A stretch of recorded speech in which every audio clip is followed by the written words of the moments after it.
That's a really good perspective.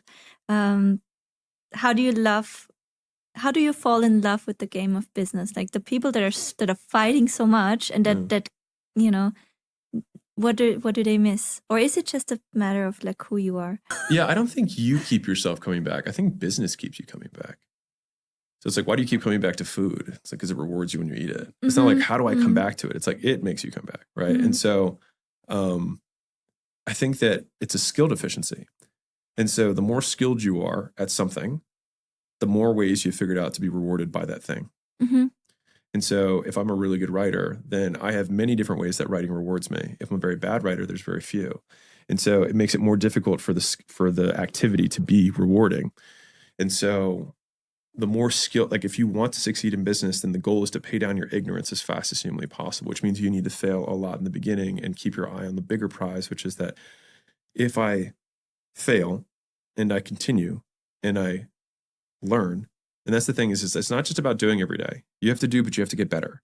And so if you're not taking the time to say, okay, well, Alex, I made 100 pieces of content, and no one ever says this because no one even does it. But like, I made 100 pieces of content in a row, and you look at the videos, and it's just them selfie style, and they click post, and they never look at any of the past videos. They said, see, I did post it 100 times. And you're like, did you look at which ones did better? Because if you post 100, one will have done better than the other 100. That's just math. And so then you look at what was different about that one. And you say, okay, how can I do more of that? And what was the one that got the least amount of views? Okay, how can I do less of that? And then you do that for the next 100. Now you have a feedback cycle. And so fundamentally, you just need to start, have a feedback cycle so you get better, and then not stop. And if you do that on a long enough time horizon, you win.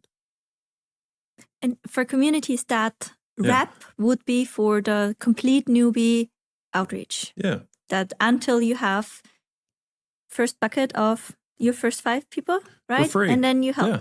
And you serve them for free. And then you basically repeat. I think that's very doable for, should be I very agree. doable, right? Yeah, get 5 people, help them for free, document. And if you don't feel good about how well you did with those 5, get another 5. Like the thing is, it's up to you. You can choose whenever you want to start monetizing. And if you don't feel confident about how good you are yet, fine, then do another 5. Keep doing it until you get bored of getting results. Once you get bored of getting people results, then you're probably good enough. Because once you are bored of getting results, you will want to do it for money because you're like, somebody's got to pay me to do this. And potentially also you have found like unique methodology, right? Sure. You see the patterns. So I loved what you said about sourcing kind of the things that you have not figured out yet from the community progress. That is also really, really genius. If you could not start any other business, you would lose it all. And tomorrow you had to start over and you could only use school. How would you get to that inevitable endpoint of, you sitting in your office and you having that team? So I would probably, so I have no reputation either, right? Yeah, so nothing. So what I would do is I would reach out to whatever, so if I'm allowed to have friends at this point, I don't know how little I have. Allowed Can I to speak have English? friends, Okay, yes. great. So if I have some of these basic things, then I would reach out to people that I knew and I would deliver. Now, do I have skills that I have or no? Or do I know nothing? Not many skills. I'm just so used. I can use a computer. Right? Yeah. So I would have to have lived a life, right, at this point. And so either I have something that I'm interested in, I have some pain that I've overcome, or I have some sort of professional skill that I've developed. Then I reach out to people and I say, hey, can I do my professional skill for you? What's the easiest professional skill to develop? So when I say professional skill, a lot of times it's just like most people have had a job at some point. And so it's whatever job you had is usually a skill that you ended up learning. And so if I was an accountant, then I would say, hey, I can do your taxes for you. Right?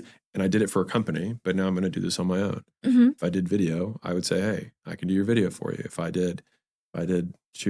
I don't even know, a carpet layer, right? Then I could reach out to people and say, hey, like I can do your carpet for you. Right? Like it doesn't really, like whatever thing you did, the marketplace paid you to do it. So there's obviously value there. And that's just like an easy litmus test. But what I would do if I were on school is I would probably sell 1 times more than memberships in the beginning because you can generate more cash faster. And so I would do one-on-one stuff or small group stuff. I would sell bundles of calls and help. And I would sell them at, $500 to $5,000 in terms of the price point. And I would use that to generate cash. And then I would add my continuity in. And then I would use that cash to advertise to drive both. And so I would drive to the continuity most likely. and then I would upsell over phones. And I think the big thing that everyone's missing with, not everyone, but a lot of people are missing who are starting out is like, you have to be willing to hop on the phone. Yeah. And they're like, but that's not scalable at $10 a month. I'm like, dude, you have no members. It's completely scalable. Your time is completely free. Like, you can't be busy and broke.